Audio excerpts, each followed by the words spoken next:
బంగ్లాదేశ్లో జరిగేటువంటి ఘోర కలికి నిరసన తెలుపుతూ మన తిరుపతి పట్టణంలో ఎంఆర్పల్లి సర్కిల్ నుంచి ఆర్డీఓ ఆఫీస్ దాకా అద్భుతంగా హిందువుల యొక్క ఐక్యతా ప్రదర్శన జరిగింది.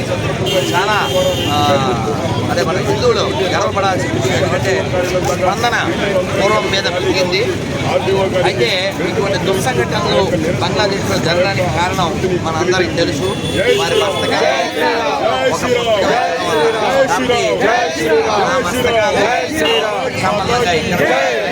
అటువంటి ఇక్కడ రాకుండా ఉండడానికి మనం ఏం చేయాలి, అది మనం ప్రికాషన్ తీసుకోవాలి. తినేటప్పుడు హిందువులారా మారండి, లేకపోతే బంగ్లాదేశ్ పరిస్థితి మనకు వచ్చే ప్రమాదం ఉంది. కాబట్టి హిందువులారా కొనేటప్పుడు, తినేటప్పుడు, స్నేహం చేసేటప్పుడు, అమ్మేటప్పుడు ఎక్కడ ఉన్నాము, ఎవరు నమ్ముతున్నాము, ఎవరికి అమ్ముతున్నాము, ఎవరు నమ్ముతున్నామో చూసుకోండి. చూడకపోతే తర్వాత మనం చూసేవాళ్ళు ఎవరు ఉంటారు. ఒక్కసారి జరిగితే మళ్ళీ పాకిస్తాన్ జరిగింది, బంగ్లాదేశ్ జరిగింది, కాశ్మీర్ జరిగింది, వెస్ట్ బెంగాల్ జరిగింది, పాక్బస్తీ జరిగింది. ఇన్ని జరిగినా మనం మారకపోతే మన భగవంతుడు కూడా రక్షించలేడు. దేవో దుర్బలఘాతగా అన్నారు. బలహీనం భగవంతుడు కూడా రక్షించలేడు. కాబట్టి బలమే జీవనం, బలహీనతే మరణం. మనమంతా అన్ని రకాలుగా బలంగా ఉందాం.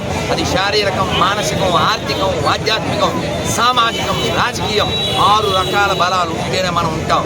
కాబట్టి నేను హిందువుని, హిందుత్వానికి ఏది ఫేవర్ అవుతుందో అది నేను చేస్తాను అనేటువంటి లక్షణం ఉండాలి తప్ప నేరో మైండ్తో ఉంటే మాత్రం ఎవరు రక్షించలేరు. కాబట్టి మనమంతా విశాల దృక్పథం కలిగి ఈ విశాల భారతాన్ని మరోసారి కోర్టు గురి కాకుండా దృఢంగా, బలంగా రక్షించుకుందాం.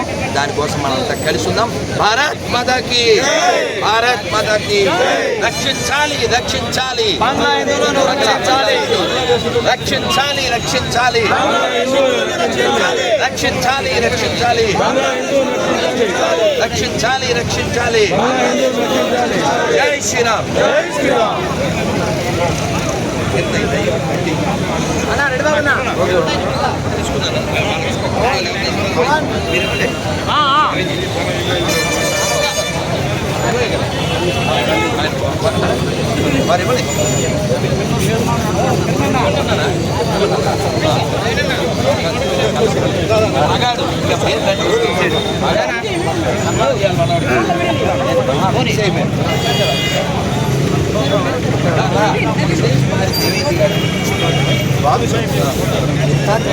బంగ్లాదేశ్లో హిందువుల మీద జరిగిన జారిని ఈరోజు యావత్ హిందువులంతా కూడా తీవ్రంగా ఖండిస్తున్నాము.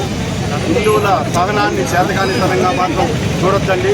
ఎవరైతే బంగ్లాదేశ్లో హిందువుల మీద, అమాయక హిందువుల మీద, మహిళల మీద క్రూరాతి క్రూరంగా దాడులు చేస్తున్నారో వాళ్ళకు ఒకటే హెచ్చరిస్తున్నాం. ఈ భారతదేశంలోని హిందువులు కన్నెర్ర చేస్తే మీరు తట్టుకోలేరు. దయచేసి మా సహనాన్ని చేతకానితనంగా చూడొద్దండి.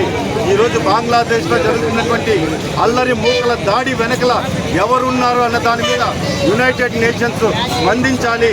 ఎందుకంటే ఈ ఉగ్రవాదుల రూపంలో హిందువుల అమాయకులైనటువంటి మహిళల మీద సభ్య సమాజం సిగ్గుతో తలదించుకునేలా దాడులు చేస్తా ఉన్నారు.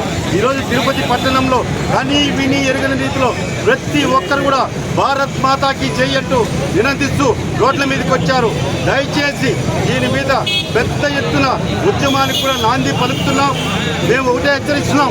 దయచేసి ఎవరైతే ఇస్కాన్ పూజారులు ఉన్నారో వాళ్ళని బేషరతుగా విడుదల చేయాలి. లేని పక్షంలో భారతదేశంలోని హిందువులంతా కూడా ఈరోజు రోడ్ల మీదకి వచ్చే పరిస్థితి వస్తుందని చెప్పని హెచ్చరిస్తున్నానండి. భారత్ మాతాకి జై శ్రీరామ్.